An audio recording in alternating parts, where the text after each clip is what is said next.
Destroying harvests for millennia, the stem rust pathogen of wheat is a sophisticated organism that continues to this day to threaten the security of global wheat production. The emergence of the UG99 group of virulent stem rust races underscores the need to better understand the mechanisms of resistance in wheat and to develop new varieties resistant to current races of stem rust. But the emergence and rapid spread of new forms of virulence also prompts more fundamental questions. How do new virulent races arise in the first place? And what factors contribute to the rapid and ongoing evolution of this historic pathogen?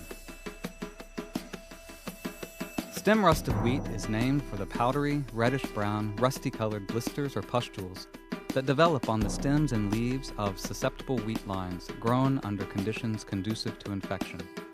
This telltale reddish-brown powder found on infected wheat plants are spores of the fungus Puccinia graminis, the organism that causes stem rust. A single pustule can produce tens of thousands of these spores, called uridinospores, with each one capable of infecting a wheat plant and producing yet another pustule. Carried by the wind, perhaps to a neighboring plant, perhaps to another wheat field hundreds or even thousands of miles away, a microscopic uridinospore can land, germinate, and cause new infection. Once inside the host tissue, the pathogen extracts nutrients from the wheat plant's cells, grows, and eventually produces a new generation of uridinospores in such abundance that the plant's tissue erupts, releasing the new spores into the air to repeat the infection process elsewhere. On and on the cycle goes.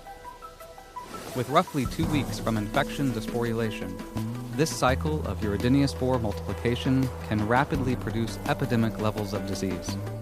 A severe stem rust infection in the field is a dramatic and devastating sight, but it is not the whole story. An important point about the uridinospore cycle of infection is that it is a clonal method of spore production. Random mutations, genetic copy errors, and potentially rare cases of asexual hybridization aside, uridinospores infect wheat tissue and produce exact copies of themselves.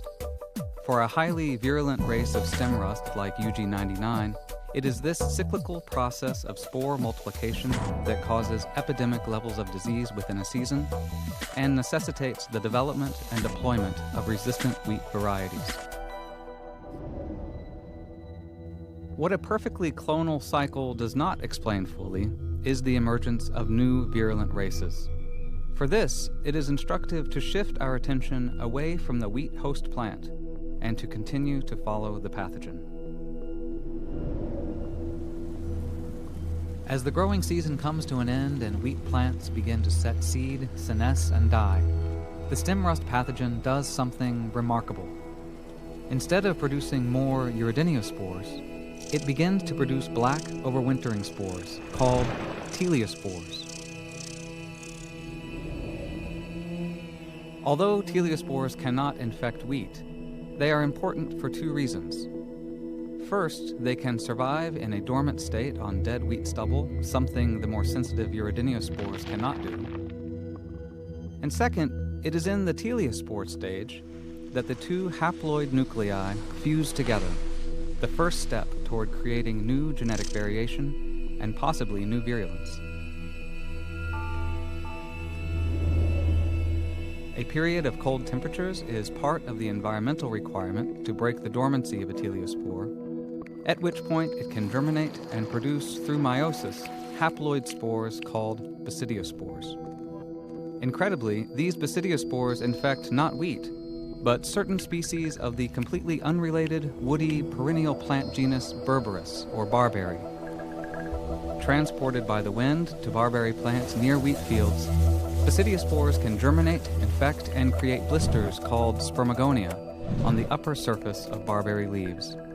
These blisters produce reproductive cells called spermatia, able to fertilize receptive cells called hyphae inside compatible neighboring spermagonia. In this step of fertilization, entirely novel genetic combinations are achieved. Once fertilized, the hyphae grow down through the barberry leaf, where they eventually produce stunning reddish pustules on the underside of the leaf, marked by numerous peach or orange-colored tube-like structures called ecia. When exposed to moisture, these ecia, quite visible to the naked eye, forcefully eject the next spore form of stem rust, eciospores. Carrying entirely new combinations of genetic material due to the cycle of sexual recombination on the alternate host, barberry, these microscopic eciospores can once again directly infect wheat, producing the brownish-red uridinospores that are the hallmark of this disease. The complex and amazing life cycle of Puccinia graminis suggests that achieving durable resistance to wheat stem rust depends not only on the critical task of developing more resistance in the primary host plant, wheat, but also on investigating the prevalence and functionality of the alternate host, barberry, and utilizing knowledge of the complete life cycle of the stem rust pathogen to limit the emergence and survival of new virulent races.